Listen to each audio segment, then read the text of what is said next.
My name is Marina, and I was born in the charming city of Petropolis, in the state of Rio de Janeiro, Brazil. Nestled in the mountains of the Serra dos Orgãos, this imperial city with its cobblestone streets and colonial architecture seemed like the perfect place for fairy tale romances. I was raised believing in love stories, in the power of devotion, and in the beauty of building a life alongside someone special. Little did I know that my romantic heart would lead me down such a dark path before finding the light again. I was always that girl who wrote love letters, who believed in soulmates, who watched the sunset from my bedroom window, dreaming of my wedding day. My parents, João and Maria, owned a small flower shop in the historic center of Petropolis, and from a young age I helped them arrange bouquets for weddings, baptisms, and celebrations. The sweet fragrance of roses and jasmine became the soundtrack of my childhood, feeding my dreams of a perfect romance. At 19, I met Carlos during a literature course at the local university. He was studying to become a teacher, and I was pursuing social work. Carlos had gentle eyes, calloused hands from working in construction to pay for his studies, and a smile that made my knees weak. We spent hours talking about our dreams. He wanted to transform education in small communities, and I dreamed of helping vulnerable families. We were both dreamers, both believers in the power of love to change the world. Our romance was like something out of a movie. Carlos would leave handwritten notes in my textbooks, surprise me with wildflowers he picked on his way to class, and we would spend entire afternoons in the Imperial Museum gardens, planning our future together. We married when I was 21, in a simple ceremony at the Santa Teresa Church, surrounded by white roses from my parents' shop and the unconditional love of our families. For 4 wonderful years, we built our life together. Carlos got a job at a rural school, and I worked at the Municipal Social Assistance Center. We lived in a small house on Rua do Imperador, with a garden where I grew herbs and vegetables, honoring the legacy my grandmother had left me. Our routine was simple but fulfilling. Morning coffee together, work, evening walks, and nights planning the family we hoped to have soon. But life, as I learned too painfully, doesn't always respect our dreams. On a rainy Tuesday in April, Carlos was returning from school when a truck lost control on the wet road. The impact was instant. At 25, I became a widow, and my world collapsed like a house of cards in a hurricane. The months that followed were a blur of grief and emptiness. My parents were my pillars of support, along with my 2 best friends from childhood, Beatrice, a nurse with an enormous heart who never left my side during the darkest nights, and Luciana, a teacher whose practical wisdom helped me organize the bureaucratic chaos that death brings. Dr. Helena, the psychologist I started seeing, helped me understand that grief isn't linear and that healing doesn't mean forgetting Carlos, but learning to carry his love in a new way. It was Beatrice who suggested I return to church. Marina, I know faith seems distant now, but maybe being part of a community again could help, she said during one of our walks in the Quitandinha Park. At first, I resisted. How could I face God after he had taken away the love of my life? But loneliness was consuming me, and I decided to give it a try. That's how I met Pastor Renato at the New Life Baptist Church. He was 42, recently arrived from São Paulo to lead the congregation in Petropolis. Tall, with graying hair at the temples and a deep, comforting voice, Renato seemed to understand my pain in a unique way. God has special plans for those who have suffered much, he would tell me after the services, holding my hands in his with a tenderness that gradually healed my wounded heart. Renato began visiting me regularly, bringing fresh bread and words of comfort. He would read psalms aloud while we sat in my garden, and slowly I felt life returning to my body. He spoke of his own losses. His first wife had died of cancer 10 years earlier, and he understood the weight of premature widowhood. God brought us together so we could heal each other, he would say, and I began to believe those words. After 8 months of friendship and spiritual guidance, Renato declared his feelings for me. "Marina, I know this might seem premature, but I believe God is calling us to be more than friends. You've brought light back into my life, and I want to be the man who helps you smile again."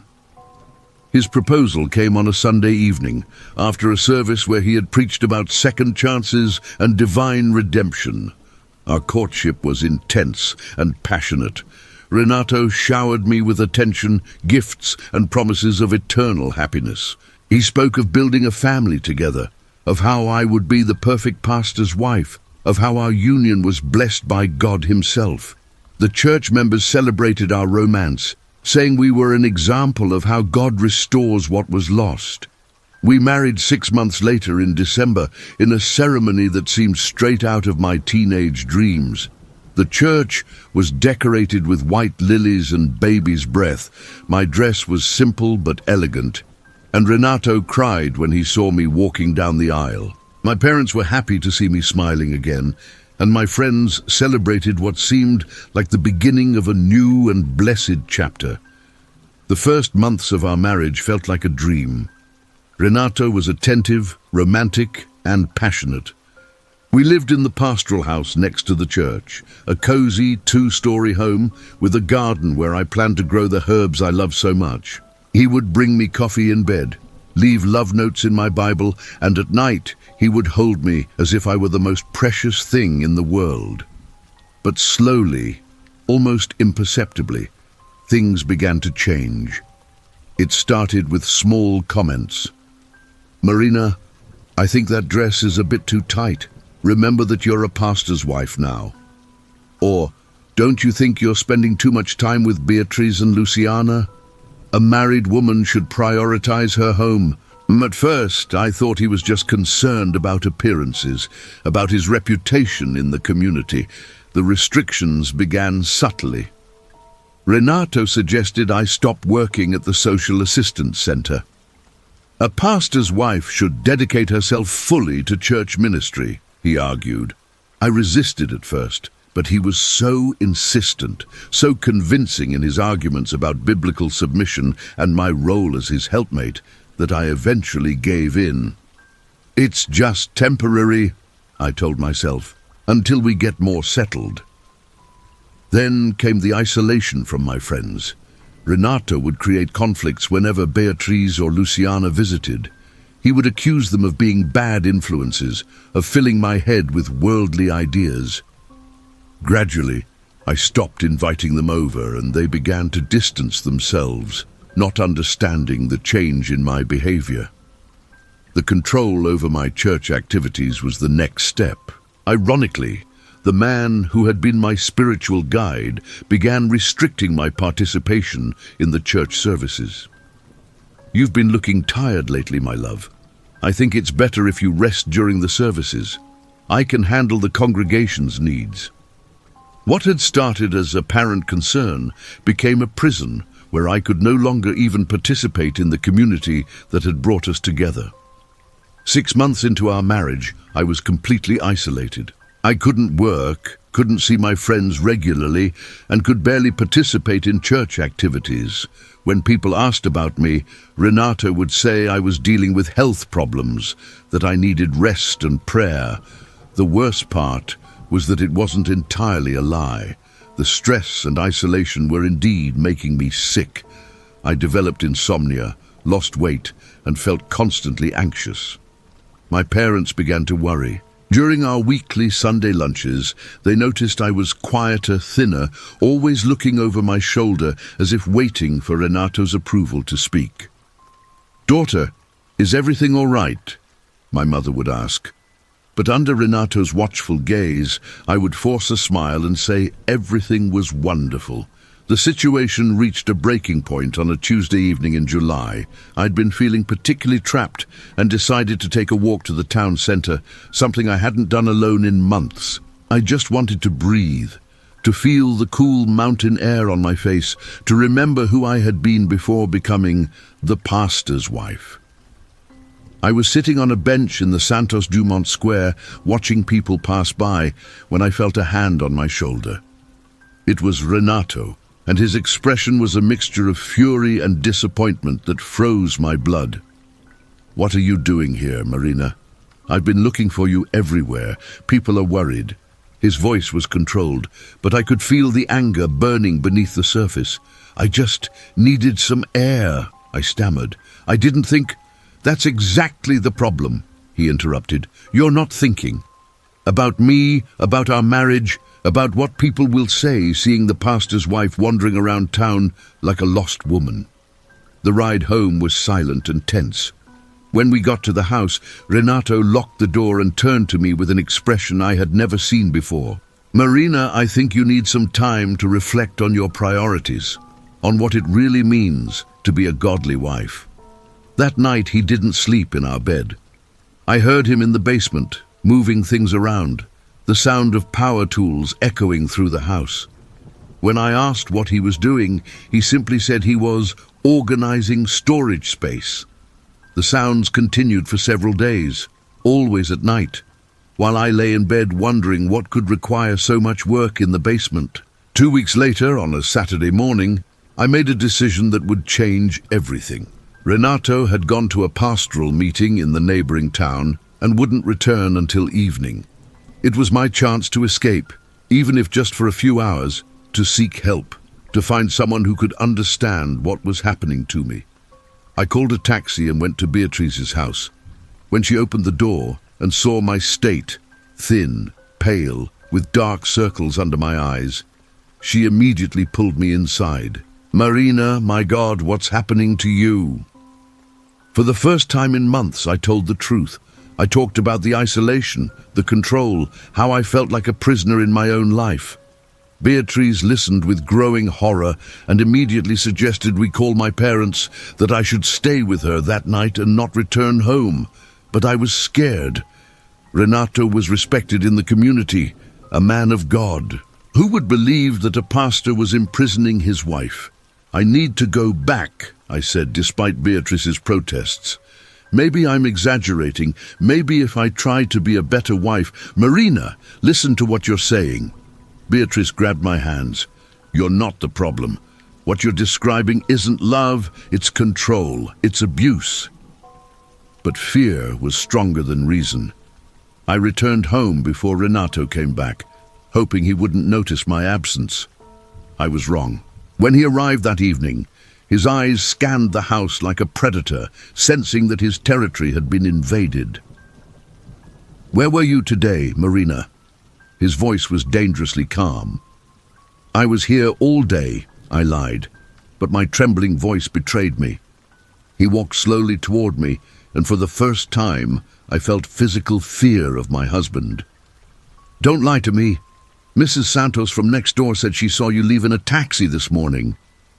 My heart was pounding so hard I thought it might burst. I went to buy some things at the pharmacy. I didn't feel well." Renato smiled, but it was a cold, calculating smile that made me shiver. "I see.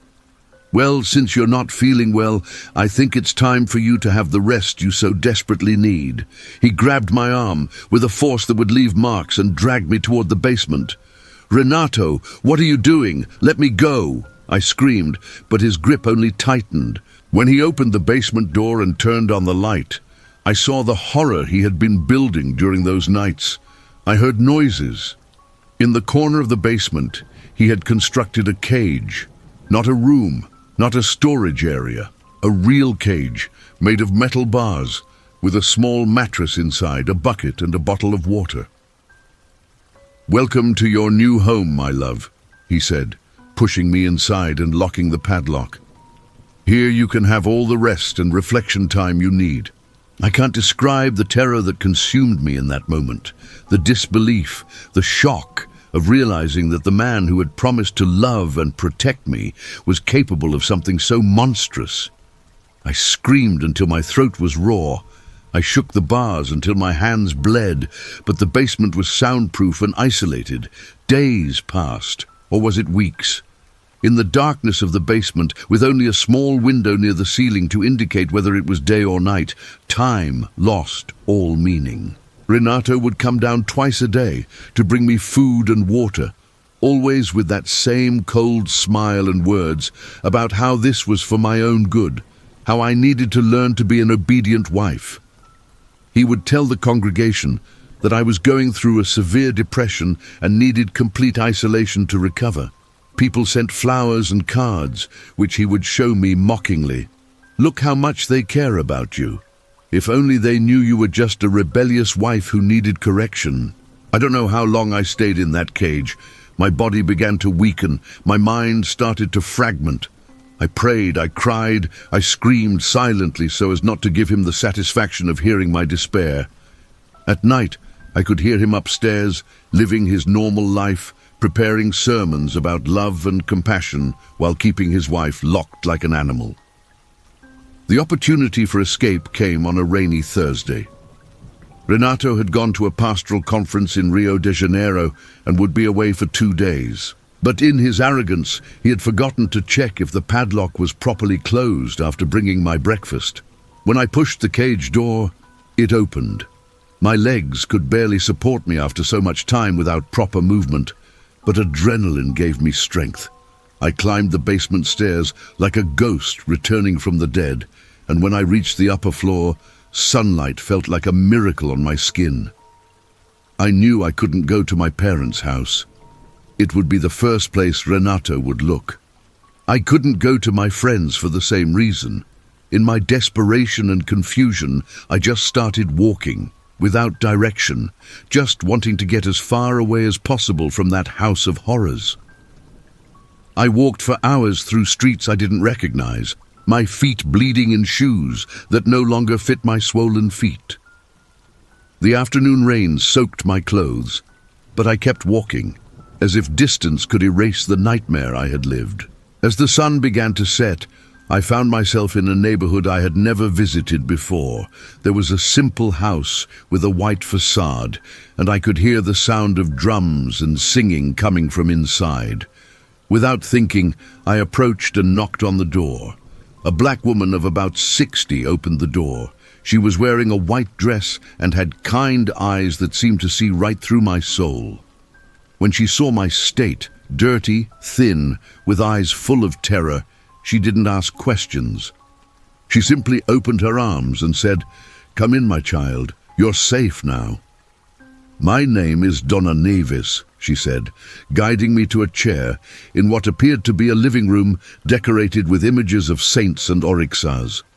"And you just arrived at a terreiro of Umbanda. The spirits guided you here." I had heard about Umbanda but had never had direct contact with the religion. My evangelical upbringing had taught me to fear these practices, but in that moment, surrounded by the warmth and safety I felt in that place, fear was the last thing I felt. Donna Neves brought me water, food, and clean clothes.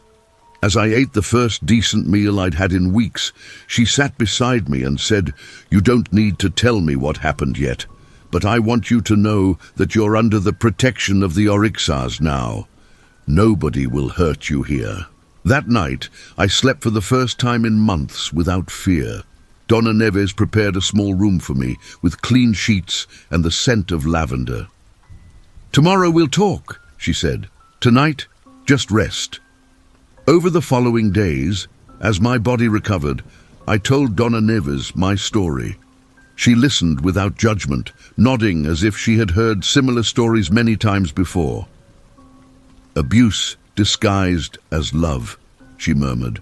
"The spirits have brought you here because they know you need more than just physical shelter. You need spiritual protection." Donna Neves explained Umbanda to me with a patience and respect I had never encountered when discussing religion. She spoke of the orixás as forces of nature and love, of how spiritual work could protect and heal, of how everyone deserved dignity and freedom regardless of their beliefs. "Your husband used religion to control you," she explained.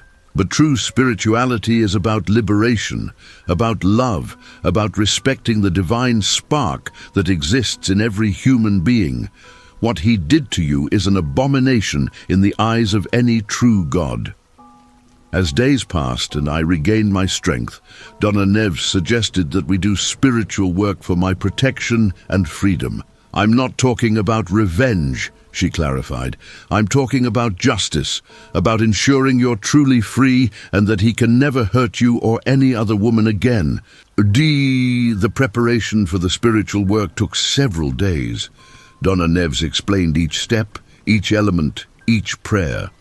We worked with white and blue candles for protection, with herbs like rue and rosemary for cleansing, with prayers to Yemanjá for emotional healing, and to Ogum for justice and protection. The ritual was performed on a Friday night, during a full moon, in the terreiro, surrounded by other members of the community who had welcomed me like family. I felt a spiritual strength I had never experienced before. Donna Neves led the prayers while the drums echoed, and I felt as if invisible chains were finally breaking. The spirits are working, Donna Neves whispered to me during the ceremony. Justice will come, but in the way and time the universe decides. Your role now is to heal, to rebuild your life, and to trust that you're protected. I stayed at the terreiro for 3 weeks, participating in the community's daily life, learning about their beliefs, and most importantly, rediscovering who I was beyond being someone's wife. The women there shared stories of overcoming, of strength, of how spirituality had helped them face their own battles. It was during my 4th week there that Donna Neves woke me early one morning with a serious expression. "Marina, there's something you need to know. There was a fire last night." My heart stopped. "A fire? Your house, the pastoral house, it burned down completely during the night." The news hit me like lightning. "And Renato," Donna Neves held my hands. "He was inside.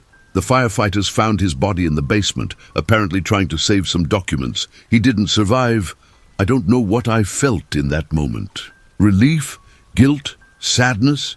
It was a mixture of emotions so complex that I could only sit in silence, processing the information that I was a widow again, but this time, free. The investigation concluded that it was an electrical accident. Old wiring, an overloaded circuit in the basement. Nobody suspected anything beyond a tragic accident. The congregation mourned the loss of their pastor, and I, according to the official version, had been staying with relatives in another city, recovering from depression. In the months that followed, I slowly rebuilt my life. My parents welcomed me back with tears of relief and joy. Beatriz and Luciana, when they learned the truth about what I had endured, became my strongest support pillars. Dr. Helena helped me process the trauma and guilt, teaching me that being a victim was never my fault. I returned to work at the Social Assistance Center, now with a deeper understanding of domestic violence and abuse. My experience, however painful, gave me unique empathy to help other women in similar situations.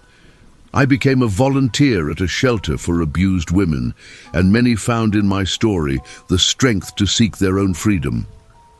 2 years after Renato's death, I had an unexpected encounter that would test everything I had learned about forgiveness and healing. I was at the supermarket when I saw Pastor Marcos, Renato's successor at the New Life Baptist Church.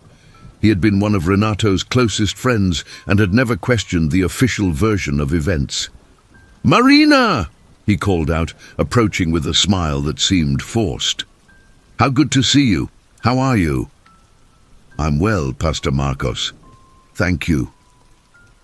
He looked uncomfortable, as if he wanted to say something but didn't know how.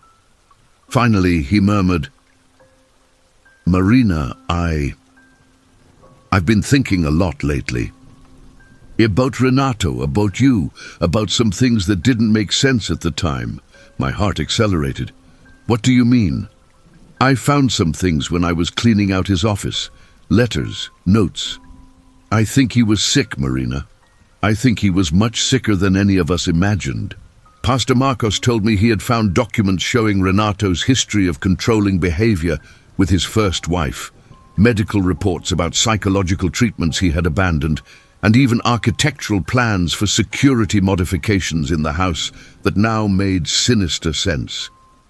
"I wanted to apologize," he said with tears in his eyes. "We all failed you. We saw you getting thinner, sadder, more isolated, and we believed his lies about your health. We should have done something." For the first time since the nightmare began, I felt that someone from that community acknowledged what I had endured. It wasn't complete justice, but it was recognition, and somehow that helped heal a part of my heart that I didn't even know was still wounded. Today, 5 years later, I live in a small apartment in the center of Petropolis, surrounded by plants and books, building a life that is authentically mine. I still visit Donna Neves and the Terreiro regularly, not just out of gratitude, but because I found there a form of spirituality based on respect, love, and genuine community. I learned that forgiveness doesn't mean forgetting or excusing the unforgivable. It means freeing yourself from the prison of hatred and resentment. I forgive Renato not because he deserved it, but because I deserved peace. I understand now that he was also a prisoner of his own demons, his own traumas and mental illness. The spiritual work I did with Donna Neves didn't kill Renato. His own actions, his obsession with control, and ultimately fate did. But I believe the universe has its own way of balancing things. And sometimes, what we call justice comes in ways we can't predict or control. My story is a reminder that love should never imprison, that faith should never be used as a weapon of control, and that there's always hope, even in the darkest moments. If you're reading this and living something similar, know that you're not alone, that freedom is possible, and that you deserve a life full of dignity, respect, and true love. Sometimes salvation comes from the most unexpected places, and healing can begin when we have the courage to accept help, no matter what form it takes.